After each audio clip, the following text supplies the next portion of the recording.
Ma belle-mère a brûlé les affaires de ma défunte mère pendant que j'étais à l'hôpital, mais quand mon père est rentré de son voyage, il a divorcé d'elle et l'a ruinée en justice.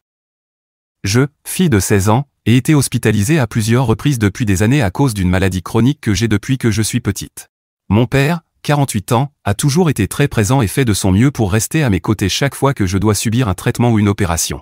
Récemment, j'ai dû subir une lourde opération, et ma convalescence a été vraiment difficile, je suis resté environ 2 semaines à l'hôpital. Papa est resté avec moi la plupart du temps, mais quelques jours avant ma sortie, il a dû partir en voyage d'affaires. Il est consultant en affaires, donc son travail exige qu'il voyage constamment, et parfois, c'est tout simplement inévitable. Il s'est excusé à plusieurs reprises de ne pas pouvoir venir me chercher à l'hôpital, mais j'ai parfaitement compris. D'ailleurs, ma belle-mère, 45 ans, était censée s'occuper de tout pendant son absence. Un peu de contexte, ma belle-mère et moi ne nous sommes jamais entendus. Elle a épousé mon père quand j'avais 9 ans, et il y a toujours eu de la tension entre nous. J'ai essayé d'être poli, mais je sais qu'elle ne m'a jamais vraiment apprécié. Elle a toujours fait ou dit des choses pour me faire sentir comme un obstacle dans sa relation avec mon père.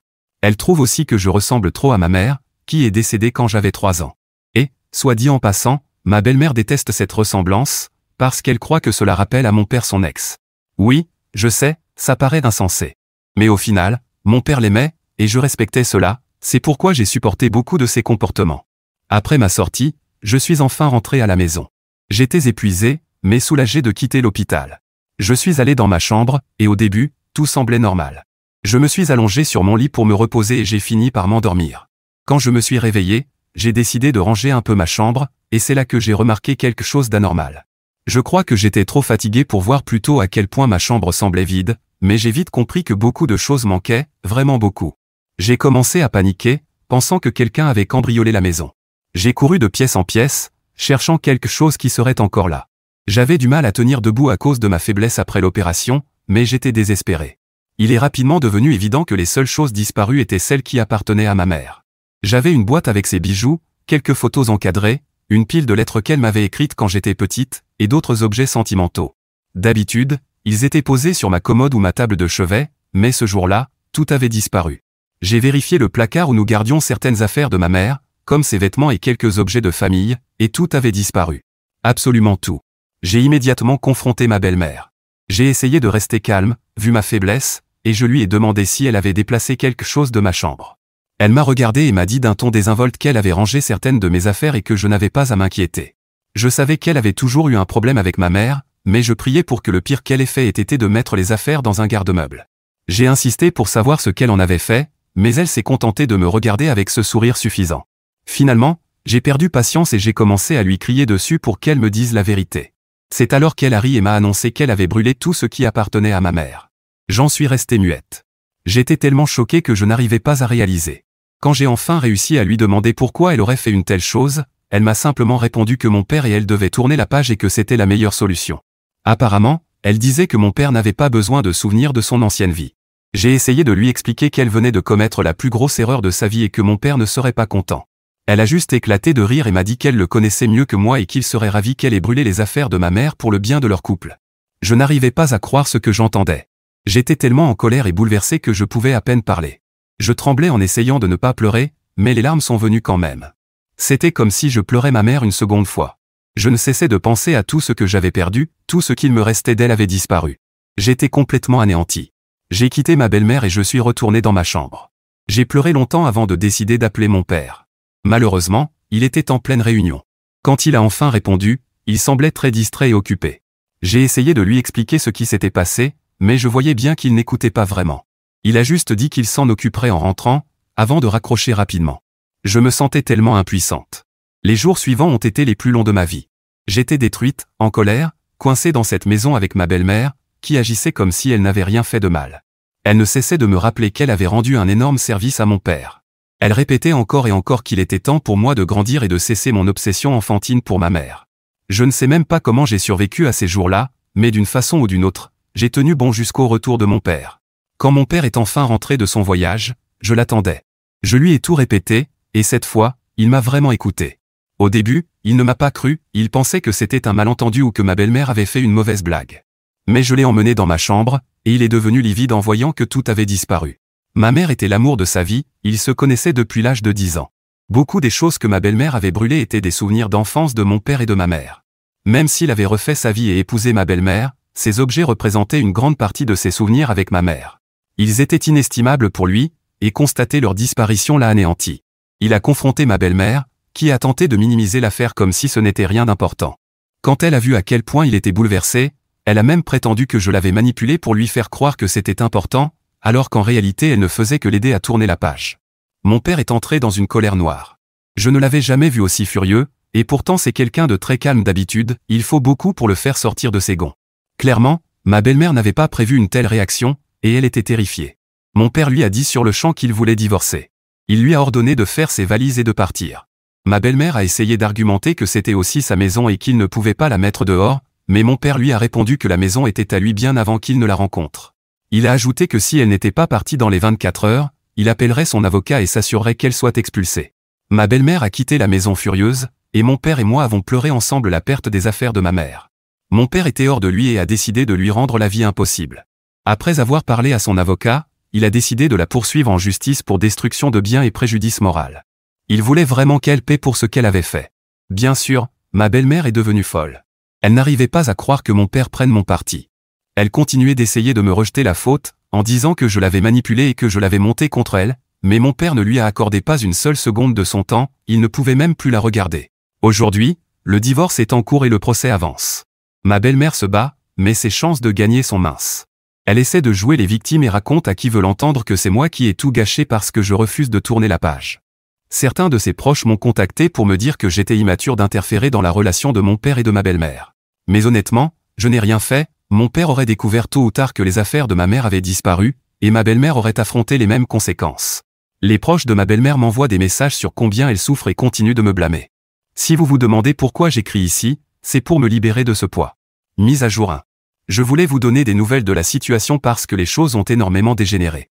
Quand j'ai posté la première fois, j'étais encore sous le choc de ce que ma belle-mère avait fait, mais laissez-moi vous dire que ce procès est devenu un véritable cauchemar pour elle et honnêtement, je n'ai aucune pitié. Mon père ne retient rien, il est déterminé à la faire payer, et cela se passe bien plus mal pour elle qu'elle ne l'avait imaginé. La procédure judiciaire avance rapidement, et il s'avère que ma belle-mère n'avait aucune idée de ce dans quoi elle s'était embarquée. Certaines des choses qu'elle a brûlées n'étaient pas seulement sentimentales, elles avaient une valeur énorme. La plupart des objets détruits étaient des antiquités héritées de la famille de ma mère, une collection transmise depuis des générations.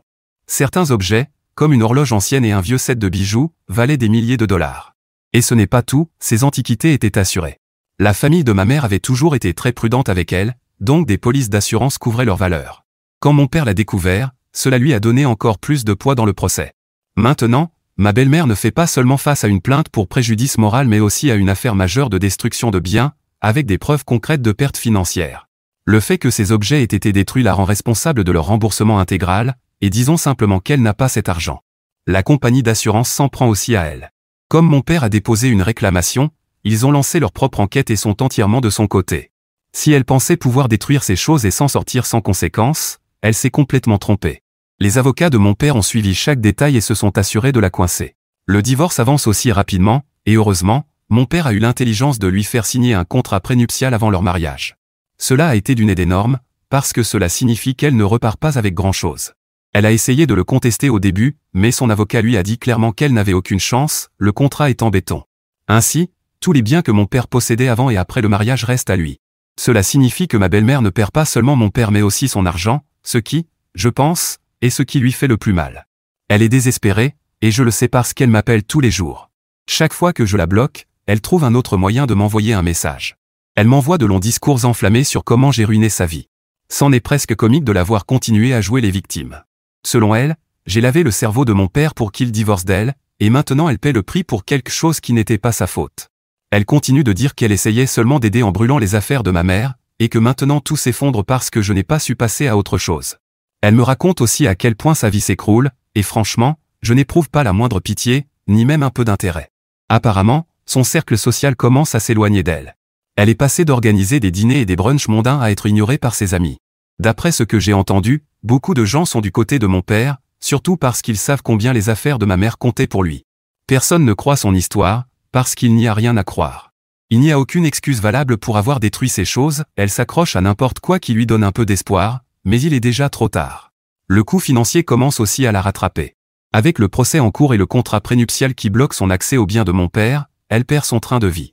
Même sa voiture était en leasing via la société de mon père, et il a annulé le contrat dès qu'il a déposé la demande de divorce. Alors elle me harcèle en se plaignant qu'elle a l'air d'une perdante pathétique maintenant parce qu'elle doit utiliser les transports en commun, et que c'est de ma faute si elle est dans cette situation. Eh bien oui, elle est pathétique, mais pas à cause de moi, à cause d'elle-même. D'après ce qu'elle m'a dit, parce qu'elle ne cesse de m'envoyer des messages, elle est désespérée. Elle essaie de trouver un nouveau logement, mais elle n'a pas l'argent pour quelque chose d'équivalent au train de vie auquel elle était habituée. Elle pourrait chercher quelque chose de plus abordable, mais elle refuse de vivre en dessous de ce qu'elle mérite, selon ses propres mots. Elle a même tenté de culpabiliser mon père pour qu'il la laisse rester dans notre maison le temps de se remettre, mais il lui a dit non. Elle est furieuse contre le contrat, contre le procès, contre la maison, contre tout. Et chaque fois que quelque chose tourne mal pour elle, je reçois un message me blâmant. Elle perd complètement pied. J'ai appris par une connaissance commune qu'elle suppliait des gens de l'aider et cherchait à obtenir du soutien, mais personne ne la croit. La plupart savent déjà ce qu'elle a fait et ne veulent rien avoir à faire avec elle. Honnêtement, c'est plutôt satisfaisant de la voir s'effondrer après tout ce qu'elle m'a fait subir. Elle pensait pouvoir arriver, brûler les affaires de ma mère, et agir comme si elle nous avait rendu service. Pendant ce temps, mon père gère assez bien la situation. Je crois qu'il est encore brisé par ce qui s'est passé. Il aimait ma mère profondément, et les choses qu'elle avait laissées étaient très précieuses pour lui. Sans parler du fait qu'il a aussi perdu ma belle-mère, qui était son nouvel amour, en même temps. Bien sûr, elle est encore là, mais il est très blessé et en colère par la façon dont les choses se sont terminées. Malgré tout, il transforme toute cette colère et cette douleur en détermination pour s'assurer que ma belle-mère paie pour ce qu'elle a fait. Ses avocats font un travail remarquable, et chaque jour j'ai l'impression que nous nous rapprochons un peu plus d'une forme de justice. Je ne sais pas combien de temps le procès va durer, mais il est déjà clair que ça va la ruiner financièrement. Entre les poursuites pour destruction de biens, la compagnie d'assurance qui s'en prend à elle et le divorce en cours, elle va se retrouver sans rien. Je vous tiendrai au courant au fur et à mesure, mais pour l'instant, les choses vont clairement dans la bonne direction. C'est satisfaisant de savoir que justice est faite. Mise à jour 2. Il est temps pour une nouvelle mise à jour, et les choses viennent de devenir encore plus folles. Je ne pensais pas que ma belle-mère pouvait tomber encore plus bas, mais nous y voilà. Le procès allait déjà très mal pour elle, avec les accusations de destruction de biens et de dommages émotionnels, mais maintenant, c'est allé encore plus loin. Pendant la phase de découverte du procès, où toutes les preuves sont rassemblées, les avocats de mon père ont trouvé quelque chose d'énorme. Il s'avère que ma belle-mère siphonnait lentement de l'argent de l'entreprise de mon père depuis des années.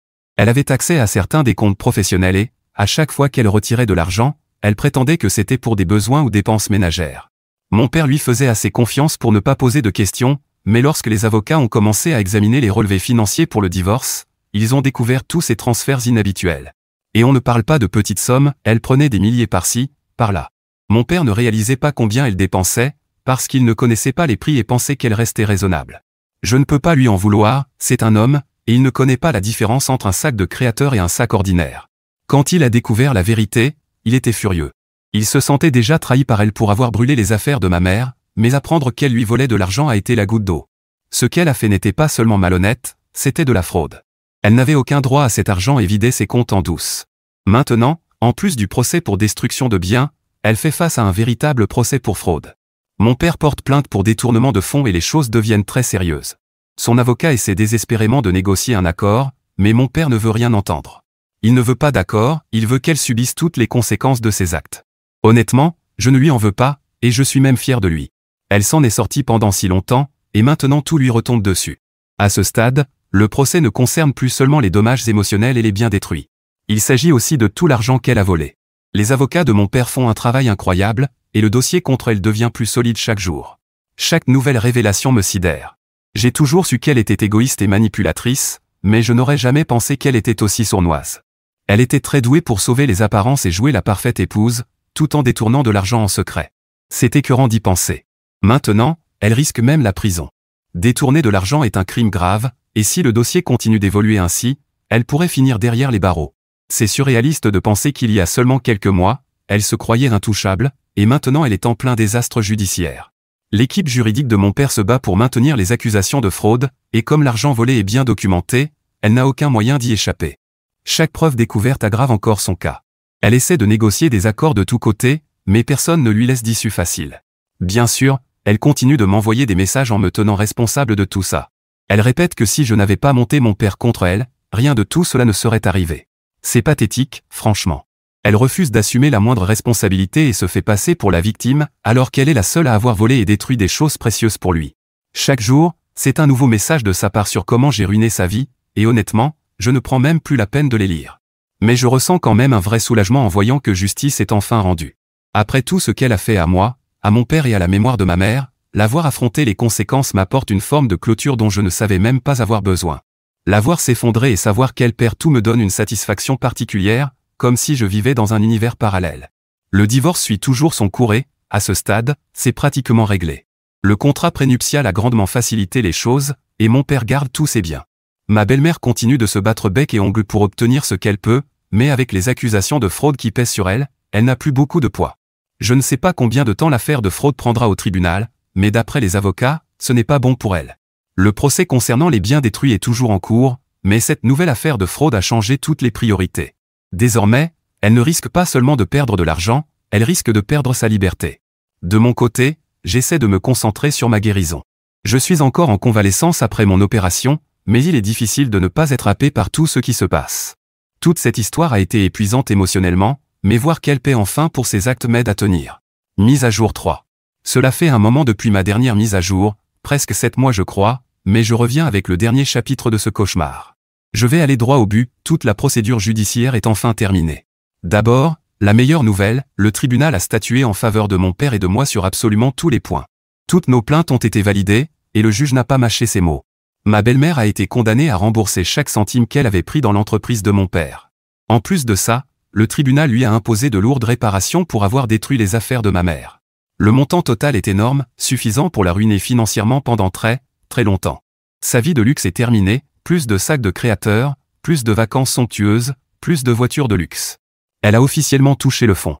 Le divorce s'est conclu à peu près en même temps que le procès, et il a été tout aussi brutal. Pendant la procédure, ma belle-mère a tenté une dernière manœuvre ignoble. Elle a accusé mon père de l'avoir émotionnellement maltraité tout au long de leur mariage, affirmant que c'est pour cette raison qu'elle avait été obligée de lui voler de l'argent. Elle s'est présentée comme une pauvre épouse maltraitée qui n'avait pris l'argent que pour survivre. Heureusement, mon père était prêt. Ses avocats ont complètement démoli ces accusations, en présentant toutes sortes de preuves montrant que ma belle-mère avait mené une vie luxueuse à ses frais pendant toute la durée du mariage. Ils avaient d'innombrables reçus prouvant qu'elle avait dépensé la majeure partie de l'argent en vacances, vêtements de luxe et soins en spa, pas exactement des besoins de survie. Le juge n'a pas cru un seul mot de son histoire. En fait, cela s'est retourné contre elle de façon spectaculaire. Au lieu de susciter de la sympathie, le tribunal y a vu une nouvelle tentative de manipuler le système, ce qui a détruit sa crédibilité et aggravé son affaire de fraude. Quant à la fraude, elle fait face à de lourdes conséquences. Elle a essayé de négocier une peine plus légère ou un accord quelconque, mais les procureurs n'ont pas cédé. Elle a été inculpée pour détournement de fonds et, bien qu'elle ait évité la prison grâce à un accord de plaidoyer, elle n'a pas eu de chance, elle doit désormais payer des restitutions en plus des dommages civils. Elle est également en probation pendant quelques années, ce qui signifie qu'elle sera sous surveillance judiciaire pendant un certain temps. L'affaire de fraude a même fait les actualités locales, probablement le dernier clou dans son cercueil. Tout son linge sale a été exposé aux yeux de tous. Elle s'était construite une image de femme raffinée et riche, et elle a finalement été démasquée comme fraudeuse et voleuse. C'est presque ironique, elle se croyait membre de la haute société, mais elle n'a même pas réalisé que les objets qu'elle avait brûlés avaient une telle valeur. Je dois avouer que ce fut incroyablement satisfaisant de la voir tomber publiquement. Pendant des années, elle m'a méprisé et a agi comme si je ne valais rien, et maintenant c'est elle que tout le monde regarde de haut. Depuis les jugements, elle a essayé de reconstruire sa vie, mais d'après ce que j'entends, cela ne se passe pas bien. Au début, elle s'est précipitée pour trouver un emploi, mais personne dans notre région n'a voulu l'embaucher. Je pense même qu'elle a essayé de déménager ailleurs pour repartir à zéro, mais ça ne marche pas non plus. Elle a cessé de m'envoyer des messages, puisque mon père et moi l'avons poursuivie pour harcèlement entre autres, donc au moins tout cela est terminé de son côté. Je ne pense pas qu'elle veuille ajouter d'autres problèmes à ceux qu'elle a déjà. Quant à moi, je vais mieux. Cela a été un long chemin, mais je guéris à la fois physiquement et mentalement. Ma convalescence est presque complète, et mentalement je me sens beaucoup plus léger. Il y a eu des moments où je me suis senti complètement dépassé par cette épreuve, mais maintenant que c'est fini, j'ai enfin l'impression de pouvoir respirer. J'ai encore des jours difficiles, surtout quand je pense aux affaires de ma mère et au fait qu'elles ne pourront jamais être remplacées, mais savoir que ma belle-mère a réellement payé pour ses actes m'apporte un peu de paix. C'est tout pour l'instant, j'espère que c'est la dernière mise à jour que j'aurai à écrire à son sujet. Je ferme définitivement ce chapitre de ma vie. Prenez soin de vous tous, et on se retrouve dans d'autres histoires de ce monde fou des relations. Mise à jour 4. Quelques mois se sont écoulés, et cette mise à jour est bien plus intense que ce que j'aurais jamais pensé partager. Je croyais que tout serait terminé, mais malheureusement, il semble que mon ex-belle-mère soit déterminée à aller dans l'extrême, peu importe les conséquences pour elle-même. La vérité est que tout perdre l'a poussée à faire quelque chose d'aussi irrationnel et dangereux que j'ai encore du mal à assimiler. Tout cela s'est passé il y a quelques mois, je sais, je ne l'avais pas encore raconté. Un matin, alors que mon père se préparait pour aller travailler, une journée normale a failli tourner au drame. En sortant par le garage, mon ex-belle-mère l'attendait. Les caméras de sécurité du voisinage ont tout filmé. Mon ex-belle-mère, visiblement ivre, s'était garée un peu plus loin et attendait qu'il sorte la voiture. Dès qu'il a démarré et reculé de l'allée, elle a accéléré pour essayer de percuter sa voiture directement. Si ce n'était pas par pur hasard et grâce à une autre voiture garée dans la rue, cette mise à jour aurait raconté une toute autre histoire. Elle a perdu le contrôle et a d'abord percuté la voiture stationnée, qui a absorbé la majeure partie de l'impact. Malgré tout, sa voiture a continué et a heurté celle de mon père, mais la collision a été bien moins grave qu'elle n'aurait pu l'être. Heureusement, mon père n'a eu que quelques ecchymoses mineures. Quant à mon ex-belle-mère, l'accident l'a laissée en plus mauvais état, elle n'arrivait même pas à se tenir debout. L'alcool a joué un grand rôle dans cette affaire, et même si elle a essayé de prétendre que c'était juste un accident ou un malentendu, il était évident pour tout le monde ayant vu la vidéo que c'était intentionnel. Comme elle n'a pas pu fuir la scène à cause de son état et des dégâts de sa voiture, quelqu'un a appelé la police. Ils sont arrivés rapidement et l'ont arrêté. Pendant ce temps, mon père a été conduit à l'hôpital pour un examen complet, et j'ai pu quitter l'école plus tôt pour aller le voir et être à ses côtés. Depuis son arrestation, nous n'avons eu aucun contact direct avec elle, et honnêtement, c'est un soulagement. Nous savons que sa situation judiciaire est désormais bien plus grave, et les autorités considèrent cela comme une tentative d'homicide aggravé, puisque tout semble avoir été prémédité. Elle risque des accusations bien plus lourdes et, même si par le passé elle avait réussi à éviter la prison grâce à des arrangements, cette fois-ci, les choses paraissent différentes. Il ne reste plus qu'à attendre le procès, que nous espérons, car cela signifierait qu'elle serait définitivement écartée de nos vies. Mise à jour 5. J'apporte de bonnes nouvelles, amis de Reddit. Après tout cela, j'ai l'impression que beaucoup d'entre vous êtes devenus comme des amis pour moi, au moins dans cet espace. Le procès est terminé, et mon ex-belle-mère a enfin été condamnée à 8 ans de prison. C'est un immense soulagement de savoir qu'elle sera éloignée, plus de messages ni d'appels pour me harceler, et surtout, plus de tentatives de nuire à mon père. C'est le verdict auquel nous nous attendions probablement tous depuis son premier procès pour détournement de fonds, car personne ne voulait que les choses aillent aussi loin juste pour l'avoir derrière les barreaux. Pourtant, même si cette fin a mis du temps à arriver, je pense que le résultat est plutôt bon. Le pire aurait été qu'elle réussisse sa première tentative et qu'elle ne fasse face aux conséquences qu'après coup. J'espère que vous allez tous bien, et j'ai hâte de rester en contact avec beaucoup d'entre vous à l'avenir.